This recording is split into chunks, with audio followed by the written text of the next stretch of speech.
Varicose veins కి సరైన చికిత్స కోసం సంప్రదించండి ఎవిస్ హాస్పిటల్.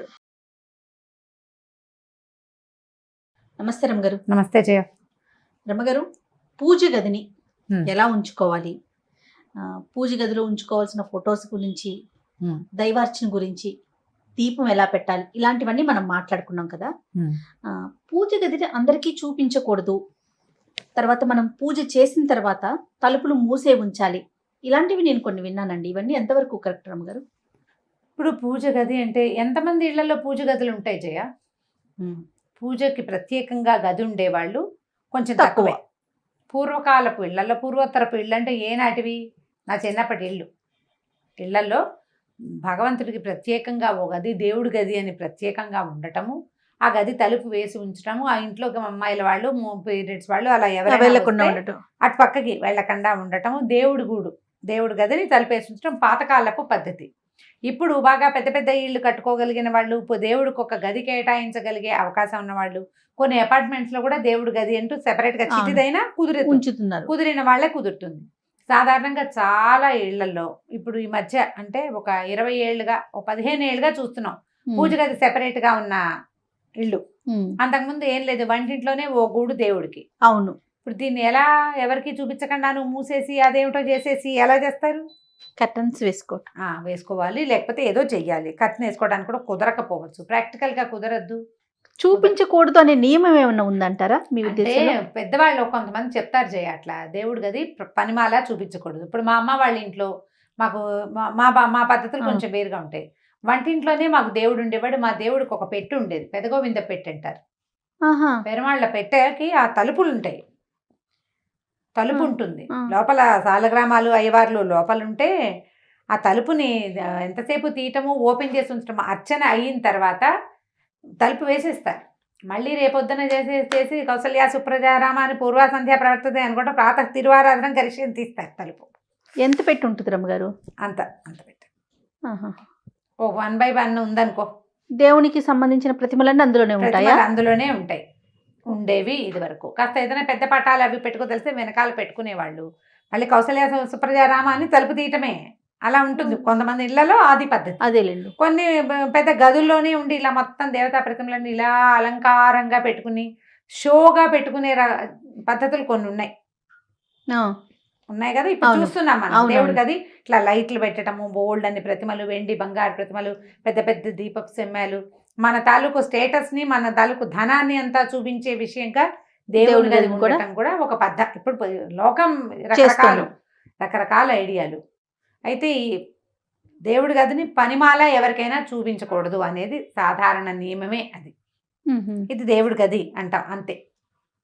తెరిచి మా దేవుణ్ణి చూడండి అని చూపించకూడదు. ఓహో, ఎప్పుడు చూపించచ్చు చెప్తాను. అది కూడా మనము సత్యనారాయణ వ్రతం చేసుకున్నాం. దేవుని చూసి దండం పెట్టుకోండి అని వచ్చిన వాళ్ళందరినీ పిలిపించి దండం పెట్టించి పువ్వులో ఏవో వేయించి దండం పెట్టిస్తాం. వరలక్ష్మి వ్రతం చేసుకుంటాం, మా అమ్మవారిని చూద్దురుగాని రండి అని తీసుకొచ్చి చూపిస్తాం. అట్లా ప్రత్యేకమైన అప్పుడే కానీ నిత్య ఆరాధన చేసుకునే పూజని అందరికీ చూపించకూడదు, చూపించేవాళ్ళు కాదు.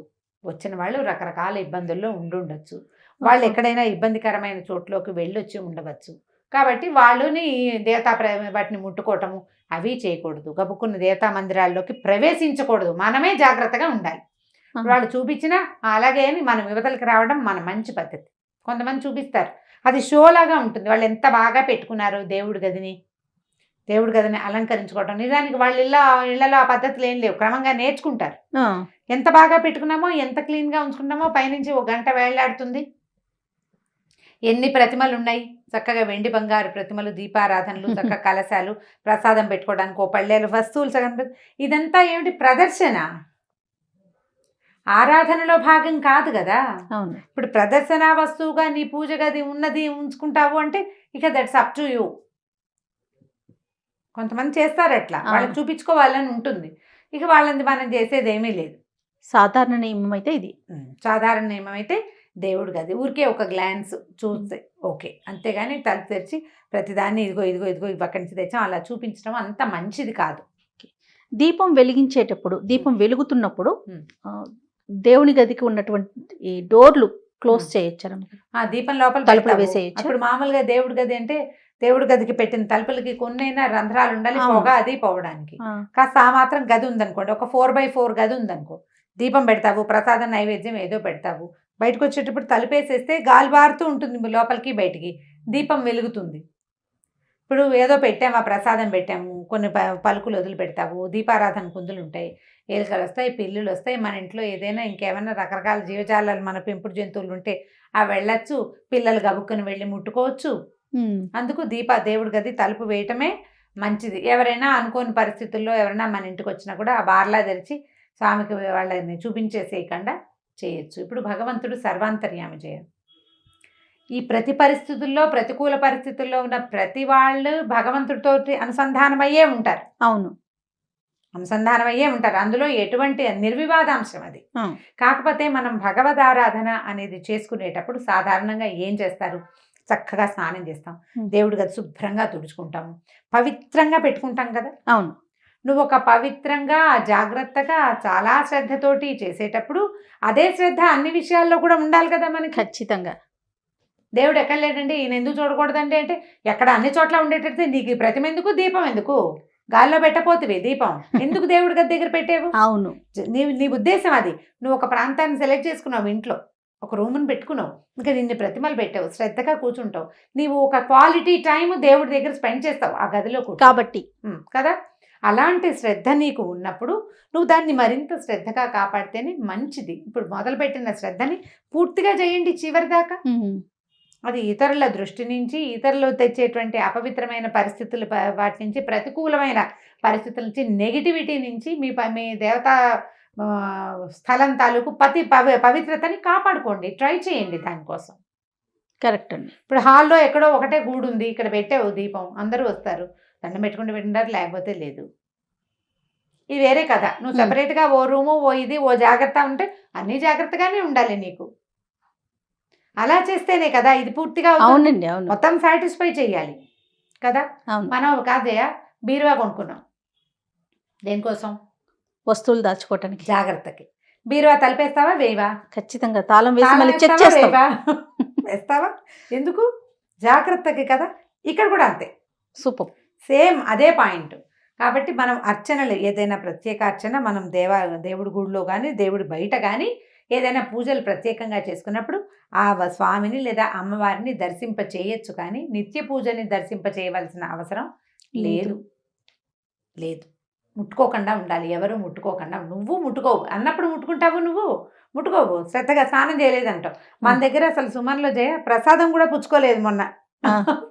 స్నానం మేము నాన్ వెజ్ తిన్నానమ్మా, నేను తీసుకోను, రేపు తీసుకుంటాను, రేపు స్నానం చేసి ప్రసాదం తీసుకోవడానికి కూడా తల స్నానం చేయాలన్న నియమం పాటించే ప్రపంచం మంది. అవునండి. మరి అలాంటప్పుడు చక్కగా శ్రద్ధగా జాగ్రత్తగా కాపాడుకోండి దేవతా ప్రతిమల్ని, దేవతా మందిరాన్ని వెళ్ళి వాటిని ముట్టుకోవటాలు. ఎవరింటికైనా వెళ్ళినప్పుడు ఆ మందిరంలో చేయి పెట్టటము అవి మాత్రం చెయ్యబోకండి, చాలా దోషము. వాళ్ళు ఎంత హర్ట్ అయిపోతారో.